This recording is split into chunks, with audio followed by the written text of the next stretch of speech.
Just when it feels like this season has absolutely hit rock bottom, the Sixers find a way for things to get worse. This time with Tyrese Maxey joining the already lengthy list on the Sixers injury report, casting some further doubt about his status and the state of this Sixers season. It is no secret at this time that the goals for this season for the Sixers are out the window, that this is not the championship contender that was believed to be directed, but the season continues on and the Sixers continue to make mistakes. I want to dive into what exactly happened with Tyrese Maxey last night, why it was straight up malpractice that he was on the floor in the first place, and why I believe that should be the last time that we see Tyrese Maxey play all season. So to start right into things, I first want to set the scene with what happened pregame. Before Tyrese Maxey even suited up and picked up this additional injury, he should not have even been on the floor in the first place. And why do I say that? This update about Maxey's hand that was told to us pregame. And Nick Nurse said that Tyrese Maxey's finger is not feeling better. Says Maxey came out from walkthrough with tape. Nurse asked him where the tape was, to which Maxey replied, "Forget the tape, man."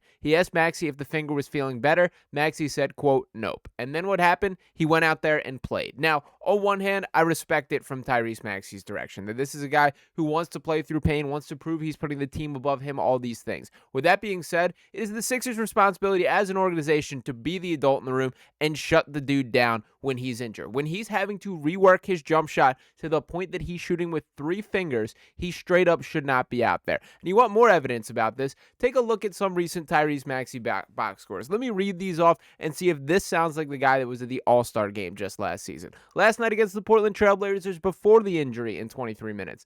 2 of 13 from the field, 15.4%. The night prior against the Golden State Warriors, 2 of 14 from the field, 14.3%. Against the New York Knicks the game before, did finish with 30 points but shot 0 of 10 from the three-point arc. The game prior, just 3 of 10 against the Chicago Bulls from the field overall.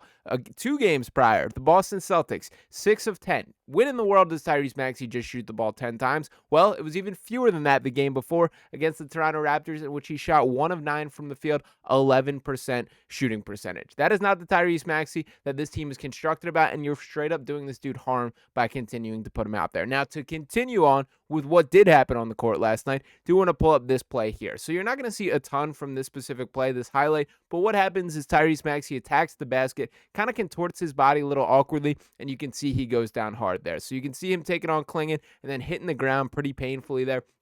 Again, not a ton that you can tell from that specific video, but after the fact, it was Maxey crawling around on the ground, really holding things down. Play continued, and he did go down for the count. And ultimately, we got a couple updates during the game here, starting off with this from Kyle Lowry saying Tyrese Maxey, with it initially labeled as a back contusion, will not return. It was later updated that Tyrese Maxey, well, this being for today, that he is out for tonight's game against the Timberwolves. But another level that frustrated me last night was this not being a certainty. The fact that he could not play last night, that he was unable to return to that game, and rightfully so because he's clearly injured. The fact that this was on the table about him returning, that as Nick Nurse presented it post-game, and to give kind of the full update for what was said following the game from Nick Nurse, that Nick Nurse says Tyrese Maxey has been checked out by 2 doctors, quote, "At this point, nothing too serious. That could change in the morning." Justin Edwards sprained the same ankle that forced him to miss 3 games. Maxey, Oubre, George, and Edwards are all traveling and to be determined for tomorrow.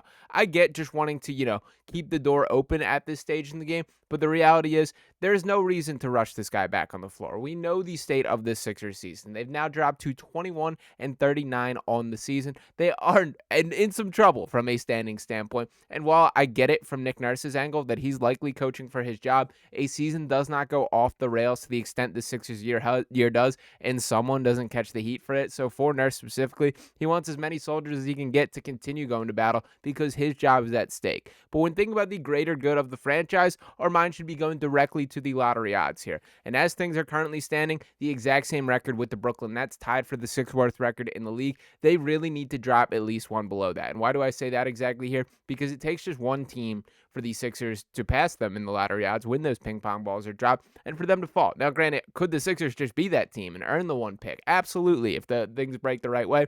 But I do think that really preferable would be for the Sixers to drop it to potentially that 5th best odds. That would give them an above 60% chance of keeping their pick. And that Toronto Raptors team is playing hard. They're scrapping, could find their way to some wins. So that's what I really have my eyes on. Even tonight, they're facing off against the Orlando Magic, who have been a horrible team of late.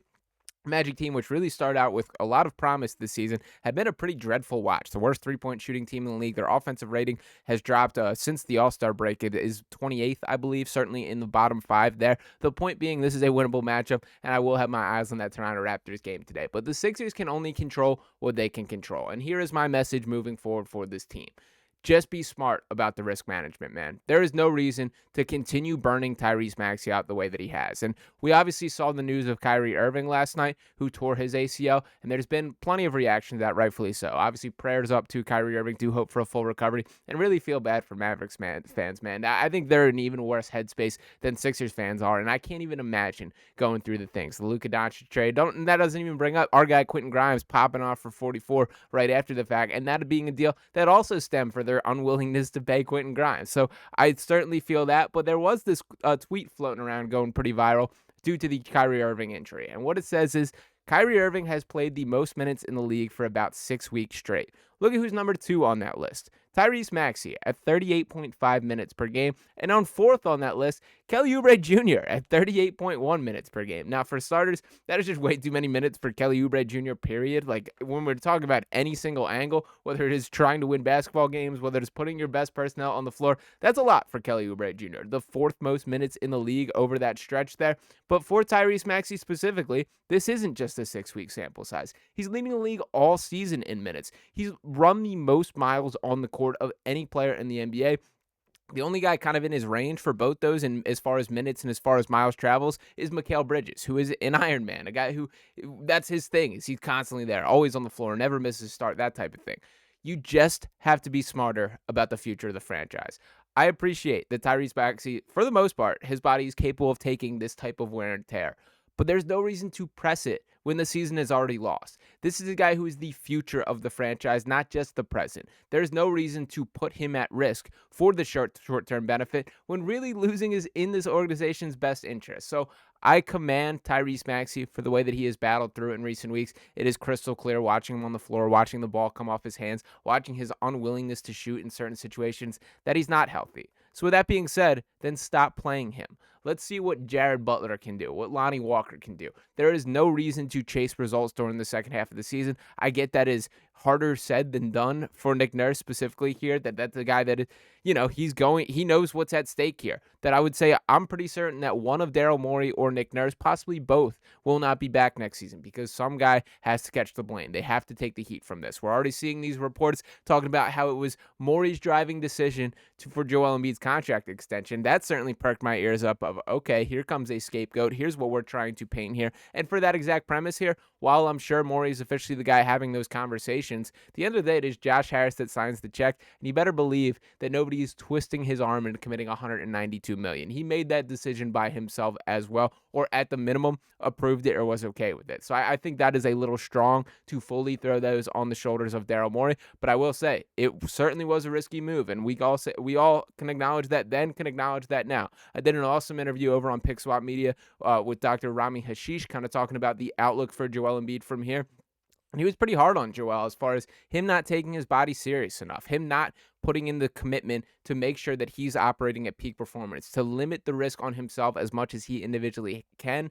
And that has to be a focus moving forward for any of this to work. For Joel Embiid's long-term health, for him to have a chance to return to the best version of him as a basketball player, that is going to be something that really impacts this franchise moving forward. But regardless, that is a situation that's going to play itself out that no one really knows the answer to yet. So they have to control what they can control, and what that should mean is shutting down Tyrese Maxey. I don't see the appeal of this guy fighting through things, taking on 1v10s the way it feels like half the time, where he's the sole focus of the opposing defense. It has been a lot on Maxey's shoulders. I feel like he has worn the wear and tear. He's felt more miserable out there this season than I can remember at any other point in his career. And on the one hand there, I don't want him to feel happy that this team is losing, but at the same time, let this guy get his joy back. Give him some time away from basketball. Get him healthy, and that's in the best interest of everyone at this current point. So ultimately, we will see what the updates are on the back. As at this current point, all we know is that he's out for tonight's game against Minnesota Timberwolves, but I do hope that extends beyond just tonight. That I think priority number one should be getting Maxey back to fully 100%, even if that means shutting him down for a month, whatever the case may be. That hand is a real issue. That back seems to be a real issue. And the Sixers should not be worried about having guys play through pain, not players of Tyrese Maxey's magnitude at this stake in the game. So let me know what you guys think on that overall. It continues to get worse for the Sixers team. I cannot believe that we found another just way to get lower. The way that there is no rock bottom for this season. They continue to find more ways to get there. So shout out to you guys for hanging with me throughout this season. It has been as much of a nightmare as any of us could have possibly imagined, but I will keep rocking with you guys here on Sixers Digest and want you guys along for the ride. So make sure you're smashing that subscribe button if you have not already. Drop a like on this video here. I'll be back talking with you next time right here on Sixers Digest. Peace.